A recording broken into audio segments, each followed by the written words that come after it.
Hi, എന്റെ ഒരു friend suggest ചെയ്തിട്ടാണ് ഞാൻ ഈ ഒരു ഷോപ്പിൽ എത്തുന്നത്. കപ്പ ബിരിയാണി കഴിക്കാൻ വന്നപ്പോഴത്തേക്കാണ് ഇവിടെ നല്ല മൺചട്ടിയില് ചിക്കൻ കറി, ചിക്കൻ പെരട്ട്, ബീഫ് ഫ്രൈ, ബീഫ് റോസ്റ്റ്, കപ്പ എല്ലാം റെഡി. അങ്ങനെ ഇരിക്കുകയാണ് നല്ല ചൂട് പഴംപൊരി ഇങ്ങനെ ചുട്ട് തള്ളണുണ്ടത്. പിന്നെ എന്തായാലും ഫസ്റ്റ് പഴംപൊരി തന്നെ ട്രൈ ചെയ്യാന്ന് ചോദിച്ചു. അങ്ങനെ പഴംപൊരിയും ബീഫും നല്ല കുറുകുറായിരിക്കുന്ന ഈ ബീഫിലേക്ക് ചൂട് പഴംപൊരി ഇങ്ങനെ എടുത്ത് മടക്കി അങ്ങ് അടിക്കണം.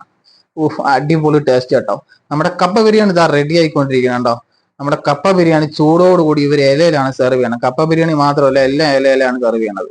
അടിപൊളിയായിട്ട് ഡെക്കറേറ്റ് ചെയ്ത് ഇങ്ങനെ കൈ തരും. രണ്ടുപേർക്ക് കഴിക്കാനുള്ള ക്വാണ്ടിറ്റി ഉണ്ട് കേട്ടോ. അങ്ങനെ ഈ ആവി പറക്കണം നമ്മുടെ ഈ കപ്പ ബിരിയാണി ഇങ്ങനെ എടുത്ത് കഴിക്കണം ചൂടോടുകൂടി. അടിപൊളി ടേസ്റ്റ്, ഒരു രക്ഷയല്ല. മസ്റ്റ് ആയിട്ടും ട്രൈ ചെയ്യേണ്ട ഒരു ഐറ്റമാണ് കേട്ടോ ഈ കപ്പ ബിരിയാണി. പിന്നെ നിങ്ങളുടെ സ്ഥലങ്ങളിലൊക്കെ വെറൈറ്റി ഫുഡ് കിട്ടുന്ന സ്പോട്ട് ഉണ്ടെങ്കിൽ ഒന്ന് കമന്റ് ചെയ്തേക്കും, ഞാൻ വന്ന് ട്രൈ ചെയ്യും. വീഡിയോ ഒന്ന് സേവ് ചെയ്ത് വെച്ചേക്ക്. ഇത് കറക്റ്റ് ലൊക്കേഷൻ ട്രിവാൻഡ്രത്ത് നെയ്യാറ്റിൻകര അമരവിള പാലം കഴിഞ്ഞ് ഒരു 100 മീറ്റർ മുന്നോട്ട് പോകുമ്പോൾ ഇടത്ത് സൈഡിൽ പുഴയോരം എന്ന് പറഞ്ഞ ഷോപ്പാണ്. വീഡിയോ ഇഷ്ടപ്പെട്ട ഒന്ന് ലൈക്ക് ചെയ്തേക്കും. മറ്റൊരു വീഡിയോ വീണ്ടും കാണാം. Bye bye.